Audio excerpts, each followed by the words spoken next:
Europe has done a good job by legalizing these things, putting people in rehab who've had problems with it. And drugs, no matter what, man, they're a form of self-medication and dealing with trauma. If we really were worried about the cause of drugs, we figure out why so many people are going through so much to where they feel like they need them. And the people who aren't using marijuana or something else, who are on prescription drugs, they're going through the same kind of trauma. So, they're going through, listen, they're not doing drugs, they're doing the bottle. And what you do behind the safety of your own doors is your own business. Yeah, I could care. That's how I see it. Yeah. Listen, besides, you're not hurting other people. Hey, listen. You know, unfortunately, I get drug tested every week where I work, and I feel as if I should be able to smoke weed when I get home because I work over 50 hours a week. I feel like I should be able to smoke it, take my pain away, make me feel good so I can go to bed. On. You need to move to Colorado. Nothing wrong. Nothing wrong with that. Dude, I'm from Washington State, man. So it's like it's all. Oh, you also there, have man. you have the right to die law now. Washington has. That's right. And that's the beauty of the United States. Each state can set up their own principles, and they should be able to set up their own money funds. I got a question for everybody. Well, and that's what I know. That's Ed talking, and I know that's what he believes in, states' rights. Now, hold on, guys. Why are we outlawing marijuana and drugs when we are not trying to outlaw alcohol or cigarettes, which are the same well, not thing? only that, I really think because I'm mostly for it because I've seen what it does for seizures, and I mean it can pretty much heal a seizure instantly, to where you're taking these prescription drugs that are killing the rest of your body, but yeah, they're helping your seizure, but they're killing the rest of your body, and they're giving you much more problems. Where you could use the marijuana oil, and it helps it right there and then when you're having it.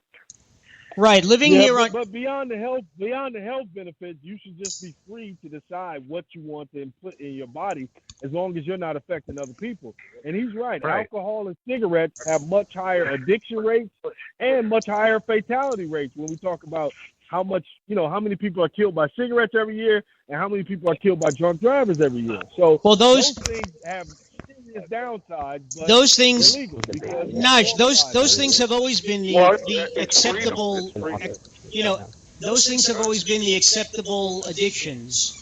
Alcohol and cigarettes. Because they're so damn rich, these companies, that they control. The lobbyists are out there; they control everything. And you know what else? Think of the money. We need the states to straighten things out. Think of the money that can be more of like not giving a fuck about this kind of stuff. All right, time out. Excuse my language, but he really doesn't. That's all right. He doesn't care about it.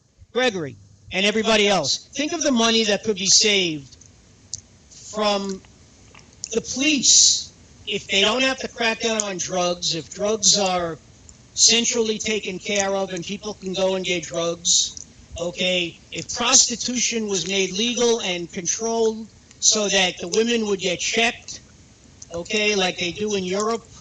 I mean, we are so archaic when it comes to things like that. I mean, Nevada has legal. There is multiple websites to control prostitution already. It might not be completely legal, but I mean, it's still happening.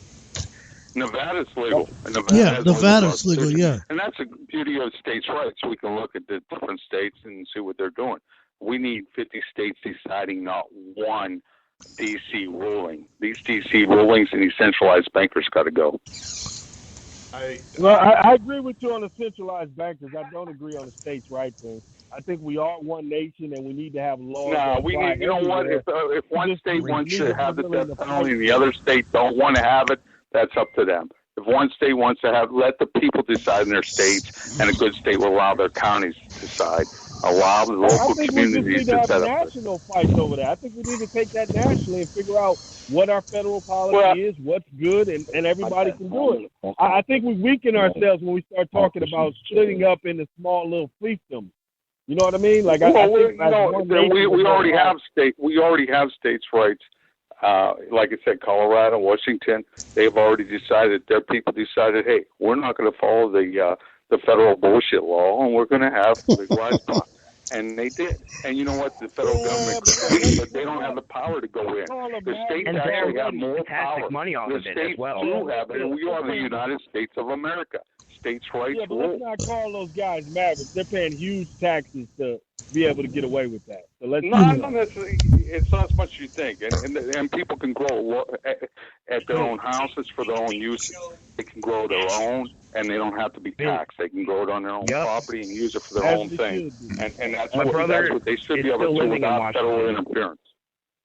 And my brother has multiple plants that are completely legal. And he's just enjoying himself because he doesn't have to spend money on it. He can pluck a plant whenever he wants to. Right. And it's helping him with his pain management. He has a very bad back. And more pro-liberty. Let the people grow their own plants and do what they want with their own lives. That's what we need, more of that.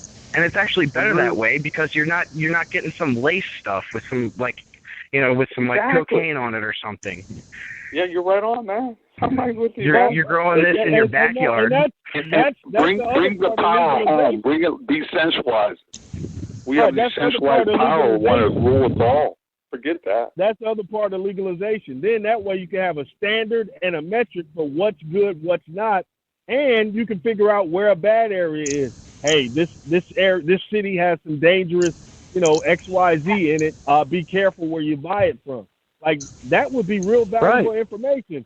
With the heroin epidemic we have going on right now up and down the East Coast, some standards would be useful as opposed to people playing luck of the draw with their veins. Well, I don't know if you guys heard about it in New York. I'm not the pro heroin guy. In case y'all getting confused, I'm not the pro heroin guy. Okay, listen. In New York, decriminalization, devaluation is the way to go, and the right states would choose that, and the right states will make it right. It's up to the states to take it over and the local communities to take it over. We, the people, have to rule in our own area. And we have to bring back common law grand juries and bring back jury rights. And, the most powerful vote you can have, the 18th Amendment, the prohibition. It was overturned because people quit putting people in for making wine and stuff in their houses. They said, no, we're not going to arrest you. We're not going to let the government do this to us. And we need to just do the same thing for pot. And we are doing the same thing for it.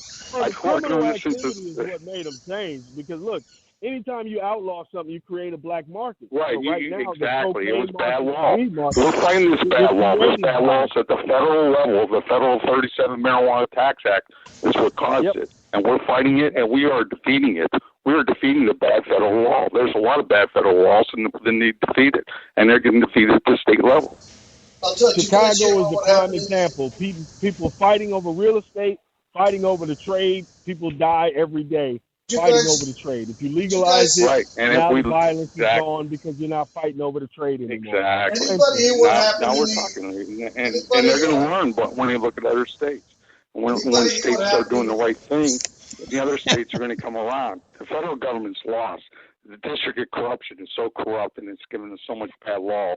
There's no way to get out of it. We need to take it to our states and make it happen there. Anybody hear what happened in New York? Everybody know what's that? Did you ever hear about Bratton had to resign? Yeah, Bratton had to resign. Yeah, they put the pressure on him. No. There's synthetic marijuana going around, and there were people in Brooklyn walking around like zombies. They all OD'd, and they're walking around the streets. Just all over the streets, running into traffic. That's because of bad law?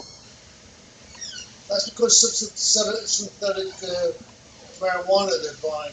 It's just kind of a legal product that you can smoke. See, that's the other thing. When you force people to go to the black market and to other things like synthetic marijuana, there's a running back for the Los Angeles Rams. Trey something, I can't think of his last name. He smoked some marijuana, some synthetic marijuana, and that guy's actually in a facility now. He's playing football last year. You know what I mean? NFL football, now he's in a facility worrying about his sanity of synthetic marijuana. Yeah, that stuff is dangerous, man. Right. And it's all because of the bad politicians and bad laws, and it's the Democratic Republicans both support these bad laws, and neither of them are coming out to try to change them. Yeah. Yeah, keep that. That's why we the people have to do it at the state level. Yeah, Bob Marley got by pretty well on normal marijuana, I'll say. Yeah, right. You don't need the synthetic stuff. No, and the other problem is the synthetic stuff is cheap as hell. You know, this dog shit or whatever it is, it's very cheap. All right, how about building a wall? What does everybody think about building a wall? Never happened. A political talking point that'll never happen. They agree. And here's another little secret. Obama and the ICE organization have actually shipped out way more so-called illegals than have come over the border in the last 5 years. So they've been leaving way more they don't even coming. But that's right. The narrative is always that they're always coming. So we still listen to that story. Well, they try to scare you, but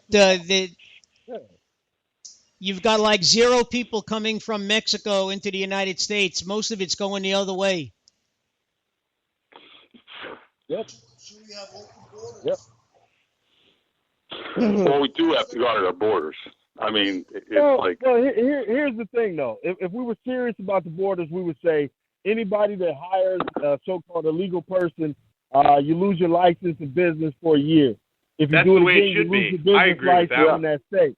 But we don't do that because we want them to come over here, take the low-wage jobs, and work the low-wage jobs. So fruit picking season, they will be here. And people are going to turn their head and act like they don't notice them coming over. And then we'll get all on our when they build that wall. Afterwards. Wait, just wait. And that's going to be low-paying with my hard jobs. hat to the wall.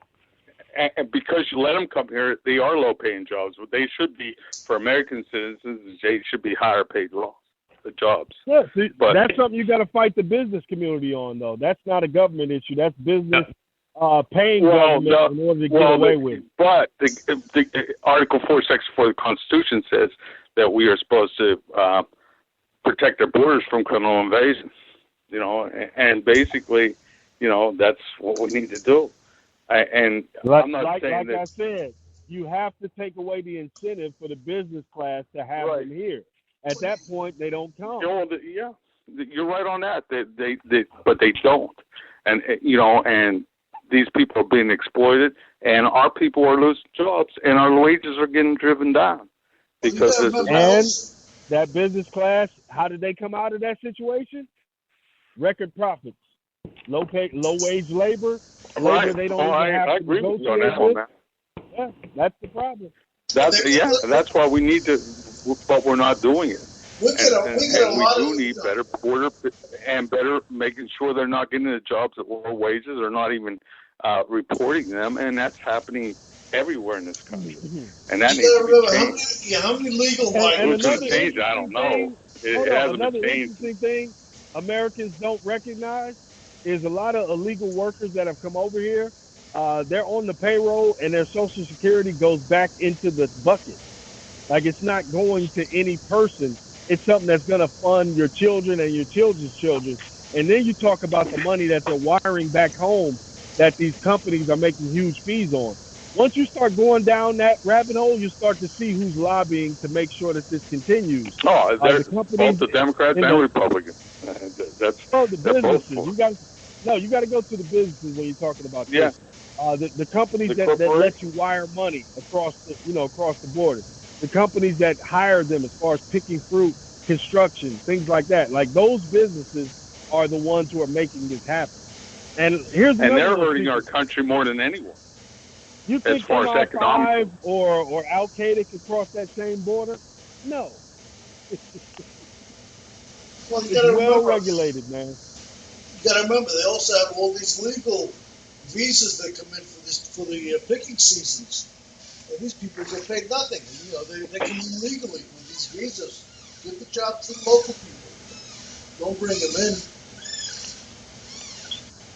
I think a more honest policy is to say we need to get rid of NAFTA. We need to stop building companies in Mexico and allow Mexico to flourish, so that way people won't even think about coming back over here because they'll have their own things to attend to. But when you move companies to Mexico, you destroy their migrant workers, you destroy their construction markets, and force them to come up here and then complain on it on the back end, I just think you're disingenuous.